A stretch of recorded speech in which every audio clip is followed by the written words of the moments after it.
we have a huge challenge here in America. Health is in disarray. Totally. Everything's And broken. Everything's broken. Everything's You know what broken. I mean, and it needs a whole lot of fixing. It's going to take a lot of entrepreneurship, I believe, and a lot of people coming together to make that happen. We spend too much on healthcare. We absolutely do. Yeah. Tell us about your new company. It sounds interesting. So KnowNow Health, we started last year in July.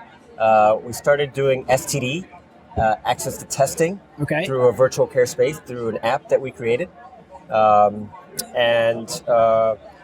We started putting also patients on PrEP, which is pre-exposure prophylaxis around HIV. One pill a day to essentially not get infected. Especially needed in high-risk populations. Right. And from there, we got the attention of the New York State AIDS Institute, and they called us to the table. We put over 100 patients on PrEP, which was pretty impressive. Wow. Now, what's a high-risk population look like? Sex workers, men who have sex with men, Right. anybody who may be at risk to get HIV. Okay. We still have over 40,000 new infections in the United States per year. Wow, that's unacceptable. It's unacceptable, and really access to care is the thing, So they saw that the app that we have actually connects doctors with their patients and connects especially millennials.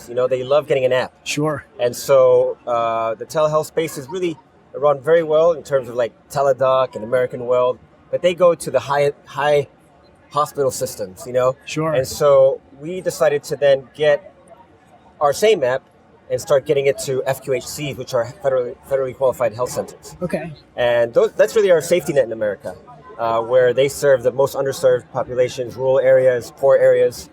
And so we have 6 that we're already delivering the app to. All right. As we speak. And so that's going to allow them to then get that virtual care out there to underserved population as well. Now, how do you get a product like that to market? Do you sell through providers? Is it direct to consumer? It's an app. It's so a business to business. Business to business. So it's really being in that space where the players. Sure. And really making it simple. I'm really around making things simple.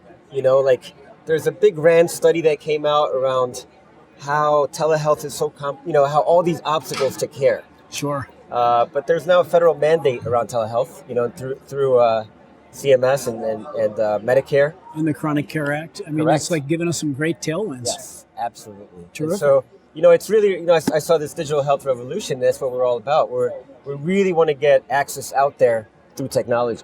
Well, it's all through the phone, right? And everyone's Yes. got a phone. Exactly. All right. Well, Dr. Marcella, Very enjoy nice the meeting show. you. Thanks very Yeah, much for stopping likewise. in with us. Thank I you. hope you like Thanks the for book. signing the book. You're I'm very gonna read welcome. it. My pleasure.